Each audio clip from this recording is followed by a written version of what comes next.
Assalamualaikum warahmatullahi wabarakatuh.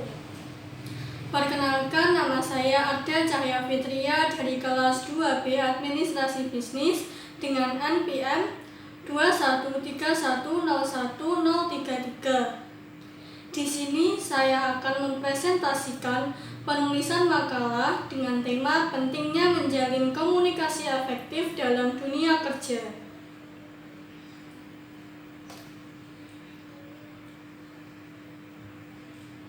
Dalam penulisan makalah tersebut, tentunya terdapat latar belakang. Latar belakangnya adalah di dalam dunia kerja, komunikasi yang efektif dapat memperbaiki budaya tempat kerja secara keseluruhan. Selain itu, dampak positif lainnya dari komunikasi adalah dapat menghilangkan hambatan, membantu menyelesaikan masalah, dan membangun hubungan kerja yang lebih kuat untuk meningkatkan produktivitas. Sedangkan ada banyak masalah potensial yang dapat disebabkan oleh buruknya keterampilan dalam berkomunikasi, seperti keterampilan melayani pelanggan yang buruk, produktivitas yang menurun, hingga kurangnya fokus kerja. Itulah mengapa komunikasi harus dibangun di dalam lingkungan kerja, baik antar sesama pekerja maupun antara pekerja dengan atasan. Oleh karena itu, di dalam makalah ini akan dibahas mengenai pentingnya menjalin komunikasi efektif dalam dunia kerja. Dan alasan inilah yang menjadi dasar pemikiran saya dalam penyelesaian makalah ini. Menjalin komunikasi efektif dalam dunia kerja memang sangat diperlukan guna mendapatkan informasi yang jelas dan tepat. Adapun rumusan masalah dalam makalah ini, berdasarkan latar belakang di atas, rumusan masalah dalam penulisan makalah ini adalah: yang pertama, apakah pengertian dari komunikasi efektif? Yang kedua, bagaimana cara menerapkan komunikasi yang efektif dalam dunia kerja? Yang ketiga, apakah tujuan dari komunikasi efektif? Yang keempat, apa saja manfaat komunikasi yang efektif dalam dunia kerja? Yang kelima, apa saja unsur-unsur komunikasi efektif? Yang keenam, apa saja jenis-jenis komunikasi efektif? Yang ketujuh, apa saja fungsi komunikasi efektif? Yang kedelapan, apa saja syarat-syarat komunikasi efektif? Yang kesembilan, apa saja ciri-ciri komunikasi efektif? Yang kesepuluh, apa saja hukum komunikasi efektif? Dan yang terakhir, apa saja contoh komunikasi efektif? Tujuan penelitian dari makalah ini tentunya ada tujuan penelitian dalam sebuah makalah. Berdasarkan rumusan masalah di atas, tujuan penelitian dalam penulisan makalah ini adalah: yang pertama, menjelaskan pengertian dari komunikasi efektif. Yang kedua, menjelaskan cara menerapkan komunikasi yang efektif dalam dunia kerja. Yang ketiga, menjelaskan tujuan komunikasi efektif. Yang keempat, menjelaskan manfaat komunikasi yang efektif dalam dunia kerja. Yang kelima, menjelaskan unsur-unsur komunikasi efektif. Yang keenam, menjelaskan jenis-jenis komunikasi efektif. Yang ketujuh, menjelaskan fungsi komunikasi efektif. Yang kedelapan, menjelaskan syarat-syarat komunikasi efektif. Yang kesembilan, menjelaskan ciri-ciri komunikasi efektif. Yang kesepuluh, menjelaskan hukum komunikasi efektif. Dan yang terakhir, yang ke-11, menjelaskan contoh komunikasi efektif. Yang terakhir, tentunya ada manfaat penelitian ya dalam makalah ini. Dan manfaat penelitian dalam makalah ini dibagi menjadi dua. Yang pertama, manfaat teoritis, yaitu secara teoritis hasil penelitian ini diharapkan dapat dijadikan sebagai sarana untuk mengembangkan teori atau keilmuan tentang komunikasi efektif dalam dunia kerja. Pemahaman dan menerapkan komunikasi efektif dapat berguna berguna dalam proses berinteraksi dalam lingkungan kerja. Manfaat yang kedua yaitu manfaat praktis. Manfaat praktis dibagi menjadi dua, yaitu yang pertama, secara praktis penelitian ini diharapkan dapat menjadi bahan evaluasi untuk dapat mengetahui lebih dalam bagaimana membangun komunikasi yang efektif dalam dunia kerja, sehingga terhindar dari kesalahpahaman komunikasi guna tercapainya tujuan dan kesuksesan perusahaan. Yang kedua, penelitian ini diharapkan dapat sebagai acuan pembelajaran khususnya bagi mahasiswa administrasi bisnis. Selanjutnya, yang pertama yaitu pengertian komunikasi efektif. Pengertian komunikasi efektif. Komunikasi efektif adalah komunikasi yang mampu menghasilkan perubahan sikap pada setiap orang lain yang bisa terlihat dalam proses komunikasi. Komunikasi dapat dikatakan efektif apabila pesan dapat diterima dan dimengerti serta dipahami oleh pengirimnya. Pesan yang disampaikan oleh pengirim dapat disetujui oleh penerima dan ditindaklanjuti dengan perbuatan yang diminati oleh pengirim. Tidak ada hambatan yang berarti untuk melakukan apa yang seharusnya dilakukan untuk menindaklanjuti pesan yang dikirim. Adapun pengertian komunikasi efektif menurut salah satu ahli, yaitu menurut Hofland, Janis, dan Kelley, komunikasi adalah proses individu mengirim stimulus yang biasanya dalam bentuk verbal untuk mengubah tingkah laku orang lain.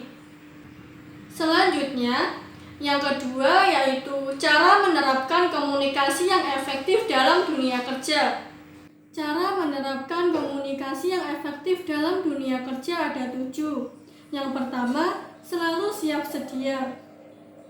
Salah satu cara termudah untuk memiliki komunikasi yang baik di tempat kerja adalah selalu siap sedia. Hal ini berarti orang siap sedia untuk diajak bicara atau bekerja. Menyediakan diri bagi pekerjaan akan menciptakan suasana kerja yang nyaman. Yang kedua, bersahabat. Jadilah orang yang bersahabat pada rekan-rekan kerja orang. Milikilah perilaku yang positif dan peduli kepada orang lain. Ini merupakan salah satu cara untuk membangun komunikasi yang baik secara natural. Yang ketiga, menjadi pendengar yang baik. Komunikasi yang baik tidak hanya tentang menyampaikan pesan dengan baik. Komunikasi juga berarti menjadi pendengar pesan yang baik. Hal ini akan membantu orang untuk mengerti orang lain dengan lebih jelas. Ketika orang mengembangkan kemampuan untuk mendengar, orang akan lebih mudah untuk berkomunikasi dengan orang lain. Selain itu, mendengar juga menciptakan keseimbangan antara orang dengan rekan kerja lainnya. Yang keempat, sampaikan pesan dengan jelas. Ketika membagikan informasi, pastikan untuk menyampaikan dengan jelas dan dapat dimengerti. Jangan berbicara dengan bertele-tele dan sulit dipahami. Yang kelima, hati-hati dengan bahasa nonverbal. Bahasa verbal sama pentingnya dengan bahasa nonverbal. Ketika orang berbicara dengan orang lain, perhatikan bahasa nonverbalnya. Bahasa tubuhnya akan menggambarkan pesan tertentu yang sebaiknya orang tangkap dengan segera. Saat berbicara dengan orang lain, tataplah matanya sehingga kontak mata terjadi. Tunjukkan postur tubuh yang terbuka dengan bentuk penerimaan. Yang keenam, terbuka terhadap feedback. Terbukalah terhadap umpan balik terhadap pesan yang orang bicarakan. Apabila ada yang mengkritik atau mengevaluasi orang, terima dengan terbuka. Dan yang terakhir berpikiran terbuka. Apabila orang tidak berpikiran terbuka saat berkomunikasi dengan orang lain, orang sulit untuk mendengarkan mereka. Tanpa pikiran yang terbuka, orang juga akan sulit untuk memahami pesan. Karena itu, saat berkomunikasi dengan orang lain, buanglah prasangka dan persepsi orang. Selanjutnya, yang ketiga, tujuan komunikasi efektif. Tujuan komunikasi efektif.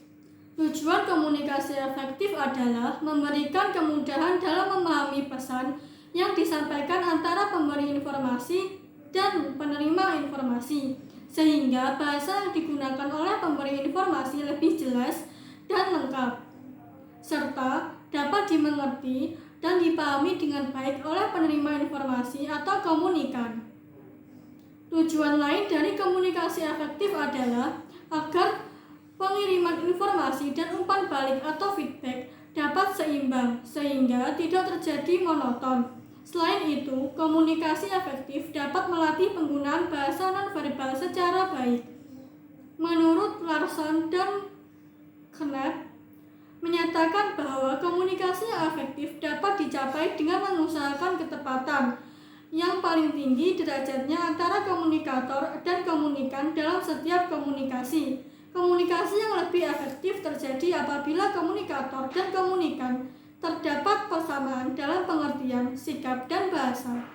Selanjutnya, yang keempat, manfaat komunikasi yang efektif dalam dunia kerja.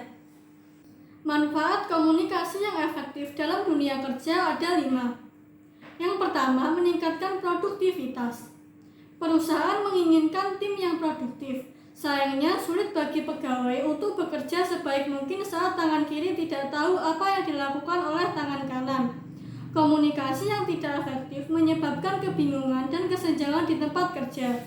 Ketika kita tidak dapat berkomunikasi dengan baik, orang ditinggalkan untuk membuat keputusan penting sendiri. Terkadang, yang orang lakukan hanya menebak-nebak apa langkah selanjutnya yang benar. Yang kedua, inovasi yang lebih besar. Timbulnya konsep baru yang inovatif dapat dimulai dengan menciptakan lingkungan yang memungkinkan bagi seluruh pegawai untuk menyampaikan ide dan gagasan secara terbuka tanpa takut ditertawakan atau dicemooh. Itulah mengapa setiap perusahaan menjadikan komunikasi yang terbuka dan efektif prioritas utama bagi para eksekutif human research.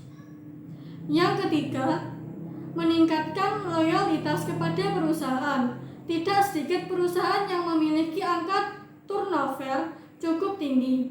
Banyak faktor yang menyebabkan pegawai meninggalkan perusahaan demi kesempatan lain seperti tawaran gaji lebih tinggi, tempat kerja lebih dekat dengan rumah, serta komunikasi buruk di tempat kerja saat ini. Jika pegawai selalu menjadi bagian dari percakapan, mereka mulai merasa seperti bagian dari keluarga, berbeda dengan pegawai yang merasa dirinya tidak pernah didengar oleh rekan kerja dan atasan. Yang keempat, manajemen yang kuat. Manajer yang dapat mengimplementasikan komunikasi efektif akan lebih mampu mengelola tim mereka. Pembagian tugas, manajemen konflik, motivasi, dan perekatan hubungan jauh lebih mudah dilakukan bila pegawai adalah komunikator yang baik. Komunikasi efektif bukan hanya kemampuan untuk berbicara dengan orang lain, tetapi juga untuk memfasilitasi mereka untuk berbicara satu sama lain. Yang terakhir, meningkatkan kepuasan pelanggan. Pegawai di setiap perusahaan memiliki tanggung jawab untuk meningkatkan kepuasan pelanggan. Jika pegawai tidak dapat berkolaborasi dengan anggota tim terkait masalah pelanggan, maka mereka tidak akan dapat menawarkan layanan atau solusi yang baik. Sama halnya, jika pegawai bukan merupakan komunikator yang baik, mereka tidak dapat menyampaikan solusi atau menjawab pertanyaan pelanggan dengan jelas. Selanjutnya, yang kelima, unsur-unsur komunikasi efektif. Unsur-unsur komunikasi efektif ada 6. Yang pertama, komunikator.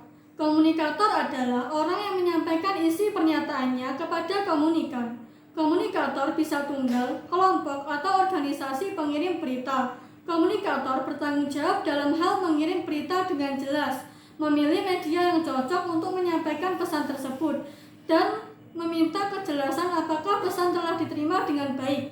Oleh karena itu, seorang komunikator di dalam menyampaikan pesan atau informasi harus memperhatikan dengan siapa dia berkomunikasi dan apa yang akan dia sampaikan dan bagaimana cara menyampaikannya.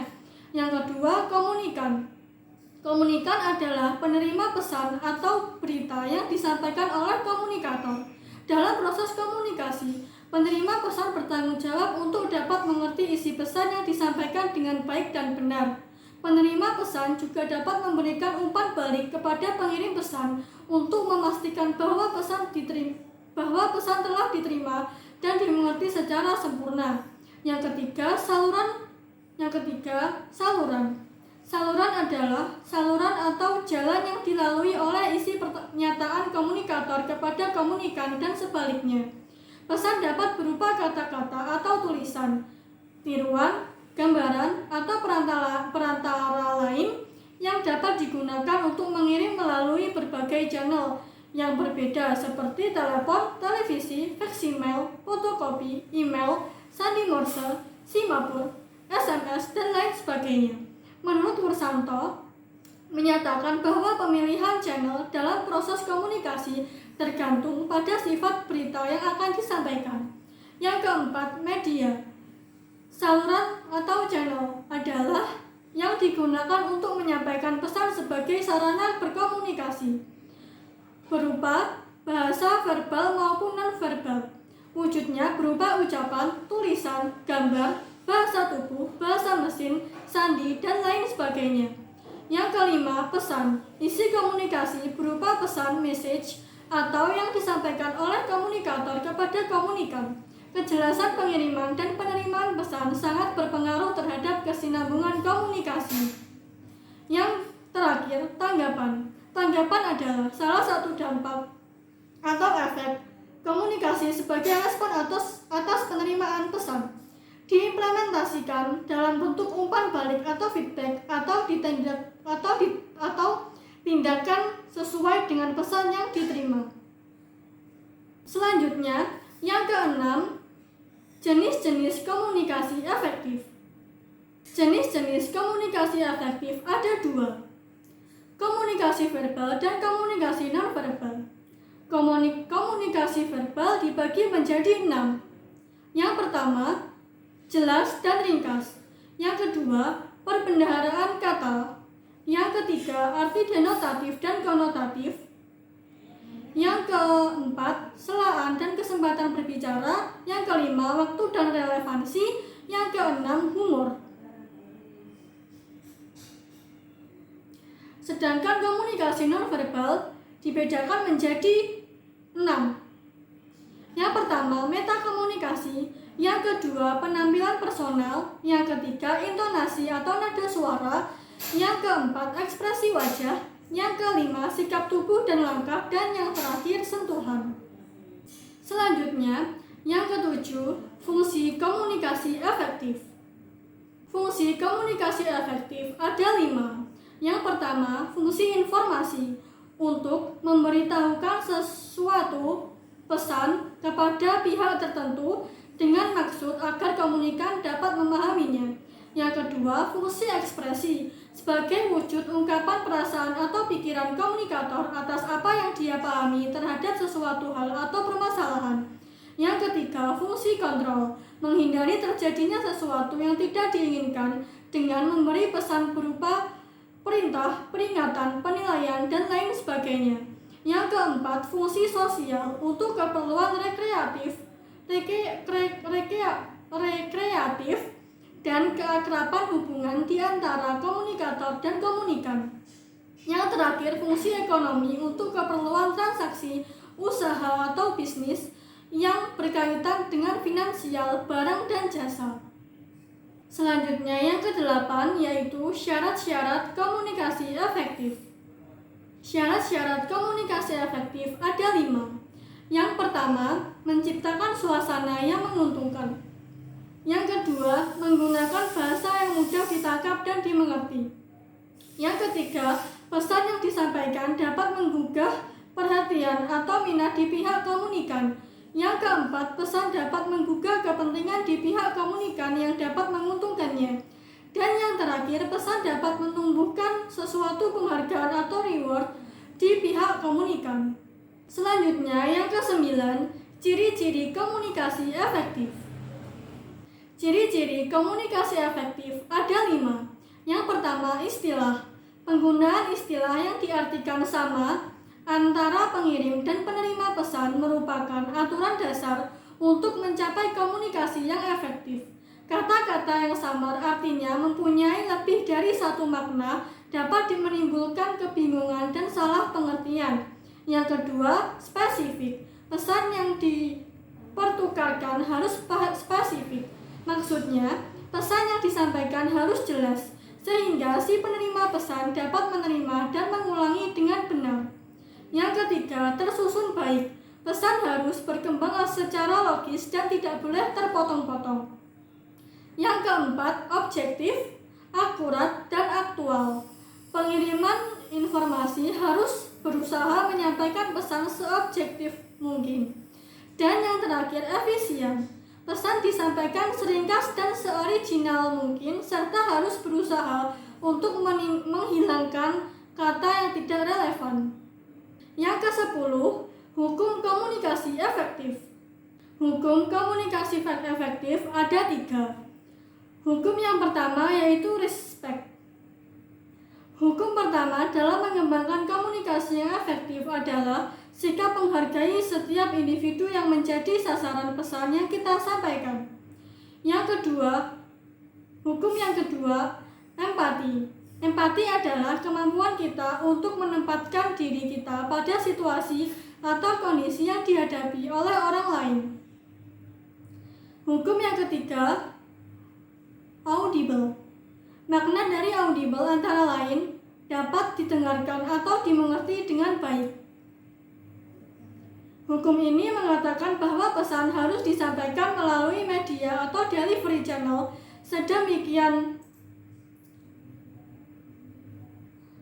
Hukum ini mengatakan bahwa pesan harus disampaikan melalui media atau delivery channel sedemikian rupa hingga dapat diterima dengan baik oleh penerima pesan.